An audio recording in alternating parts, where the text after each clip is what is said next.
Hello everyone. मैं हूं इंसाफ अली और आज हम पास्ट पेपर सीरीज के लेक्चर 5 के साथ इस लेक्चर का आगाज करेंगे। तो आज हम सेंट्रल पब्लिक सर्विस कमीशन की तरफ से लिए जाने वाले सेकेंडरी स्कूल टीचर के जो एग्जामिनेशन हैं उसके मॉर्निंग बैच का जो पेपर है उसका इंग्लिश पोर्शन जो है ना आज हम सॉल्व करेंगे। और वीडियो की लेंथ को मद्देनजर रखते हुए इसकी थोड़ी बहुत डिस्कशन भी हम जरूर करते चलेंगे। तो बगैर किसी देर के आज हम अपने लेक्चर का आगाज करते हैं। सबसे पहले जो क्वेश्चन है मॉर्निंग बैच में मॉर्निंग शिफ्ट में जो इंग्लिश पोर्शन का that was asked that antonym of denigrate. अभी जो वर्ड डेनिग्रेट होता है इसका मतलब होता है किसी को छोटा साबित करना। यानी कि इसकी अगर मीनिंग को देखें तो first one will suit its meaning to make belittle someone. तो इसका जो अपोजिट है that is option B. What it means praise. ठीक है। उसके बाद choose the correct direct speech.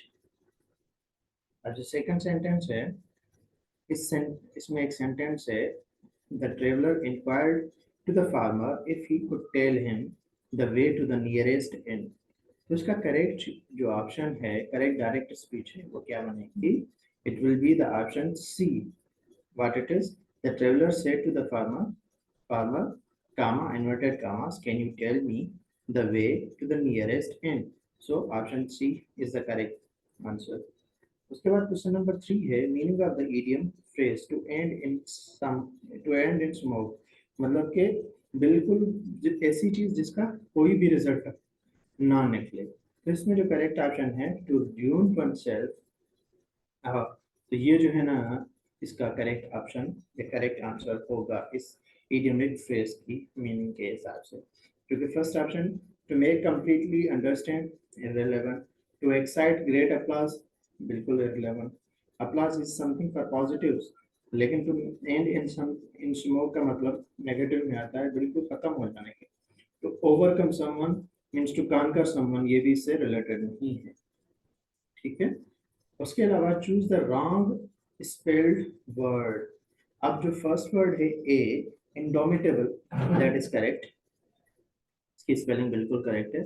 जो सेकंड वर्ड है फर्मिडेबल इसकी स्पेलिंग बिल्कुल गलत है। तो ऑप्शन बी जो है इसका करेक्ट होगा। मींस इन चार वर्ड्स में से जो रॉन्ग वर्ड है रॉन्गली स्पेल्ड वर्ड है दैट इज ऑप्शन बी। उसके बाद है question number 5 that says choose the correct preposition she was the author of many books date the history of ancient Egypt. Okay.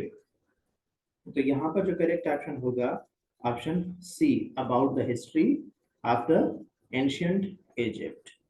Okay. So moving further we have question number 6 what is the antonym of phlegmatic। ठीक है। Antonym of phlegmatic क्या है? तो phlegmatic it comes in some sort of diplomatic means. ठीक है। Sorry let me correct this option. इसका antonym है ना दैट इज एक्साइटेबल। ठीक है। इसका करेक्ट ऑप्शन इज एक्साइटेबल। उसके बाद question number 7 synonym of the word egregious। okay, synonym of the word egregious, sorry, it means egregious का मतलब जो है noticeable for something bad। तो इस हिसाब से जो इसका करेक्ट ऑप्शन है दैट इज reprehensible। और जो reprehensible भी है it is also something that is not liked, means it also comes in the negative meaning, so that is the better correct option। okay, question number 8 the student in our school are dash in other school। यहाँ पर हमसे जो पूछा जा रहा है वो degrees of adjectives के हिसाब से यानी कि कंपेयर किया जा रहा है। अब देखें यहाँ पर दो ऑप्शन पॉसिबिलिटी हमें इस मतलब के पेपर में बैठकर नजर आ रही होगी। एक तो जल्दबाजी में स्मार्टर करके आए होंगे या स्मार्टर देन करके आए होंगे। ठीक है। और दूसरा स्मार्टर देन दोज करके आए होंगे। लेकिन स्टूडेंट्स अब यहाँ पर जो प्रीपोजिशन इस्तेमाल की गई है तो इट मीन्स कि ये सिंपल कंपैरिजन नहीं पूछ रहा जिसमें हम जल्दबाजी में स्मार्टर देन कर सकते थे. So the student in our school are smarter than those in other school. ठीक है, तो यहाँ पर दोज का पुट करना लाजमी बनता है बिकॉज यहाँ पर प्रीपोजिशन इस्तेमाल होती है. ठीक है, तो moving to next question. She succeeded by working hard. Working जो है यहाँ पर जिरन का फॉर्म लगाकर इस्तेमाल हो रहा है.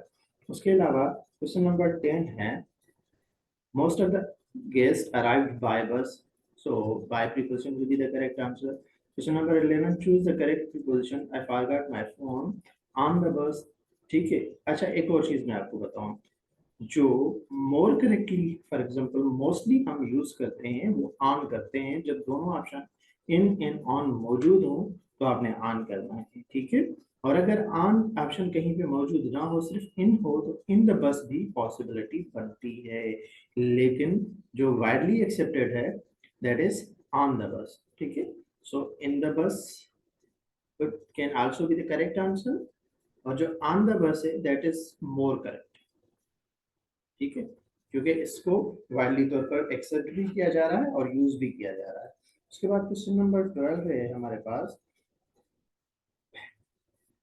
Question number 12 says what is the meaning of idiom or phrase to catch a tartar. अब देखें, to catch a tartar का मतलब ऐसा होता है कि खुद से ज्यादा किसी, अगर आपकी पॉजिटिव क्वालिटीज हैं तो किसी ऐसे शख्स के साथ एंगेज होना, ऐसे शख्स के साथ डील करना जिसकी आपसे ज्यादा पॉजिटिव क्वालिटीज हैं. अगर आप फॉर एग्जांपल कोई जज्बाती हैं तो ऐसे शख्स से डील करना जो आपसे ज्यादा जज्बाती है. तो यहाँ पर काफी जगहों पर आप लोग इसकी मीनिंग में जो है ना कंफ्यूज हो जाते होंगे. Like to catch a dangerous, to meet with disaster, ये भी आपको मिल रही होंगी. लेकिन इसका जो करेक्ट ऑप्शन है to deal with a person who is more than one's match. ठीक है, जो इंसान वो उस शख्स से ज्यादा हो. तो इसका करेक्ट ऑप्शन क्या हो जाएगा 12 का, दैट इज डी. उसके बाद synonym of the word asperity. Okay, asperity का मतलब होता है कि कोई भी फॉर एग्जांपल हार्शनेस, किसी के टोन या बिहेवियर में जो हार्शनेस होती है उसके लिए हम वर्ड इस्तेमाल करते हैं asperity, sorry asperity. After that we have question number 14, choose the correct indirect speech. अभी जो करेक्ट इनडायरेक्ट स्पीच है इसमें, ठीक है, what is it. The policeman said to the violent crowd, stop all this or you will be arrested. Stop all this or you will be arrested. तो इसका correct option जो है that is D. The policeman, sorry, the policeman ordered the violent crowd to stop all that, or they will be, sorry for I, or they will be arrested. Okay, so इसका correct option है D. Okay, after that question number 15 है synonym of the word archetypal. इसका मतलब होता है quintessential of a certain kind. तो ये जो है एसएसटी की मॉर्निंग बैच का जो पेपर है उसका इंग्लिश पोर्शन हमने डिस्कस किया. सो अगर इसमें कोई भी सवाल है तो you may ask in the comment box. Thank you so much.